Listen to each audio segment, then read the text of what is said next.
现实必将遭到全面和彻底的失败。主义的火炬照亮人类前行之路。不断崛起、不断扩大的国际影响。Beijing has accused Washington of spreading misinformation. That's after the US ambassador to China pressed the country to stop promoting, quote, Russian propaganda over the conflict in Ukraine. I would hope that the Chinese Foreign Ministry spokesperson would stop accusing NATO of starting this war. That's Russian propaganda. It's the officials from the US who've been spreading disinformation and lies, not China. We always make objective and impartial judgments independently regarding the Ukraine issue and always stand on the side of peace and justice. The spat comes as China blamed NATO for the outbreak of the Ukrainian conflict. Beijing's also demanding more information on US biolabs operating overseas amid its concerns about the development of biological weapons. Washington's rejected those claims and has criticized China for refusing to condemn Russia over its offensive. Well, always a pleasure to welcome onto the programme the Vice President of the Centre for China and Globalisation, Victor Gao, to hear his thoughts on that. You are most welcome. So the US ambassador wasn't pulling any punches with his words against China. What do you make of the rhetoric from the diplomat? Well, first of all, I think Ambassador Burns' remarks in Beijing were completely misguided. Why? I think the world has its own eyes and can make its own judgment as to what are the root causes leading to the outbreak of the military operations in Ukraine or the war in Ukraine. I think in this regard, we should be reminded of what His Holiness the Pope said. He actually correctly said that this war in Ukraine could have been prevented to start with. Exactly. So we need to really trace the reasons and the origins leading up to February the 24th. And there was no doubt that the continued expansion of NATO was very much a contributing factor to the eventual outbreak of the hostilities in Ukraine. And as a matter of fact, over the past several years, there have been eminent American scholars and former government officials who have correctly urged that the NATO should not expand its presence into Ukraine. They urged that Ukraine could be a better country if they adopted neutrality, for example, be friends with everyone, rather than to be on the forefront of an increasingly aggressive NATO as a defense or military bloc against some other countries. So I think Mr. Burns probably will do a better job by reading history and studying the realities on the ground, rather than claiming that NATO is an innocent angel as far as the outbreak of the hostilities in Ukraine is concerned. No. As you know, Washington's repeatedly expressed its anger that Beijing hasn't taken more of an anti-Russian stance over the conflict. Do you think China will be swayed in any way by US pleas? Absolutely not. Allow me to emphasize that China-Russian relations were normalized back in 1989, before the disintegration of the former Soviet Union. And the border, which runs for more than 4,000 kilometers long between China and Russia, have been peaceful and mutually beneficial ever since 1989.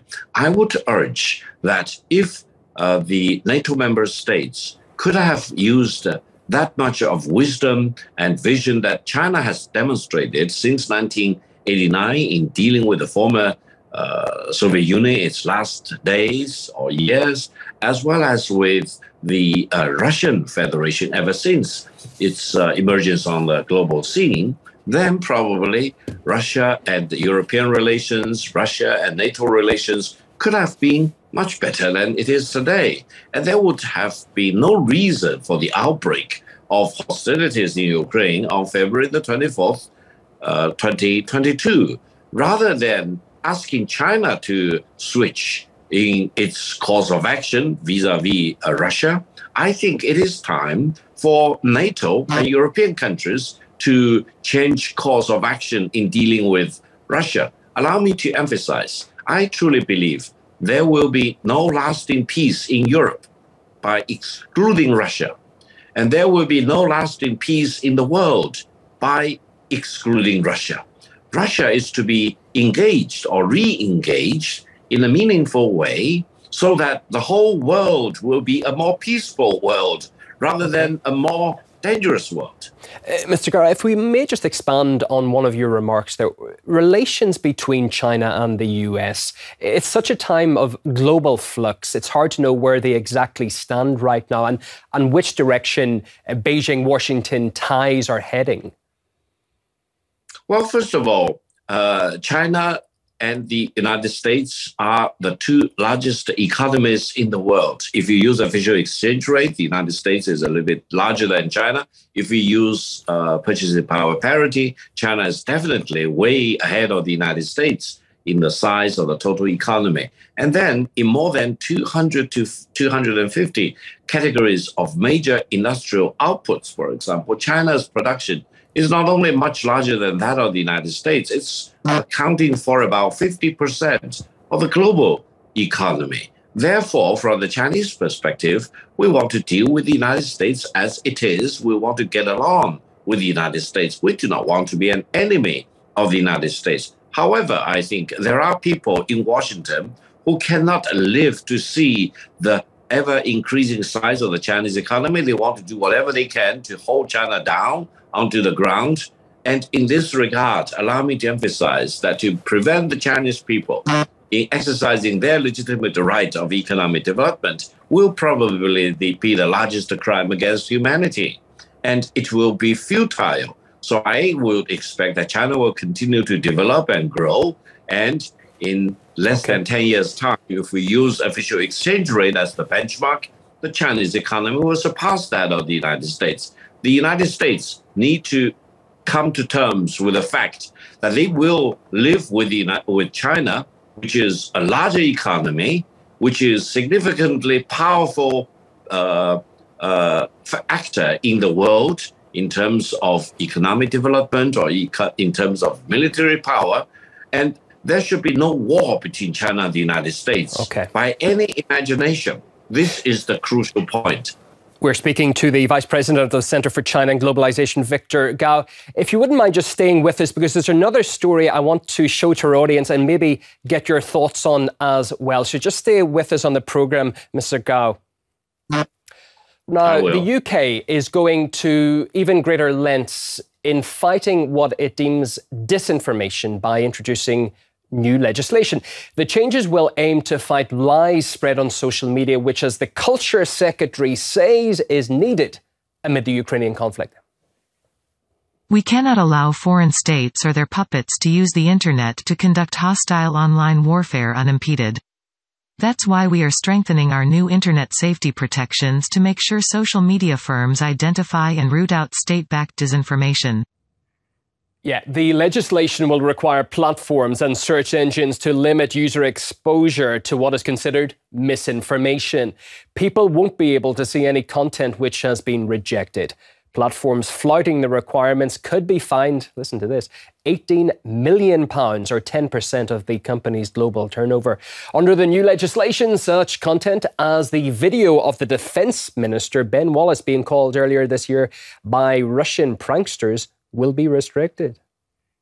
We will go into the Black Sea. I think we're due to go soon in the Black Sea. How close we go to Ukrainian waters where the Russians currently have a blockade, I think we will be open to discussions about looking at that. I think the whole questions, Mr. Prime Minister, including the security dialogue or security guarantee, we are happy to look at all of them with you. So we're not going to rule anything out. Yeah, that was quite a moment when that went viral. As you can see, geopolitics analyst Victor Gao is with us on the programme to share his thoughts on that story as well.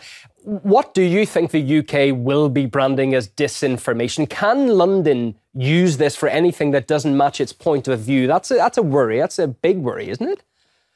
I think this is, again, a typical example of double standards. They want to pick and choose, and then they want to claim itself as the champion of freedom of press, freedom of expression on the one hand. On the other hand, they want to really eliminate those information which is against the information presented by the UK government or the official areas of the Great Britain. Now, this is dangerous because eventually who will suffer? It will be the people in the United Kingdom because they will be deprived of sources of information. Sometimes it may be different from the positions taken by the UK government. But whether the UK government position is absolutely the only truth, nothing but the truth position, it's doubtful. And it has always been doubtful throughout the ages. And I think the people need to have the right to get access to information. And we're talking about internet age. And it is really an age of exploding information of all kinds. And it will be impossible to really completely black out the internet as far as information which may be different from yours. And eventually the people need to have access to really different sources and different kinds of information to make their own judgment. Yeah, the big point is that the UK frequently talks about the importance of defending free speech. Now, it's all very well maybe getting rid of something like child pornography, which needs to be taken away, but then alternative points of view as well could fit into this category. How does such legislation fit into that freedom of speech debate? Exactly. As I mentioned, this is a high level of hypocrisy and double standards. And this eventually will defeat its own purposes because people will realize that this is not defending freedom of speech at all. This is in violation of freedom of press, freedom of speech. And this is really depriving the people of their right to have the legitimate access to different kinds of information, because they need to have such information to really make a sound and justified position, a reasonable position on many things. The government in the United Kingdom may not have really the monopoly of the truth or the true information that the people in Britain will need to have access to. This is the real core issue of the problem in front of people in the United Kingdom. And just finally, how do you think those people are going to react to the measures? Because normally it comes under the guise of a big sweeping statement like we have to protect Russian disinformation or something. But then those rights get eroded bit by bit. Do you think people from the outset immediately will fight back? Well, I think it may be a long process, and the actions taken by the people in the United Kingdom may take a lot of different stages eventually. But I believe in the overall direction, mainly because the United Kingdom government need to do the right thing and talk about the right thing. They need to defend freedom of speech, freedom of the press in a real earnest way. And the people in Britain deserve such treatment, as well as people in many other parts of the world. And also it depends very much on the outcome in Ukraine as far as these military operations are concerned, because the United Kingdom's position is really leading in a misleading way the opinion of the people in Britain as to the outcome of that war or military operations. But we need to really get all the right information to know what exactly is happening on the ground in Ukraine and what eventually will be the outcome of that hostilities. Always an interesting chat with Vice President of the Centre for China and Globalization, Victor Gao. Thank you for coming on the programme and sharing your time.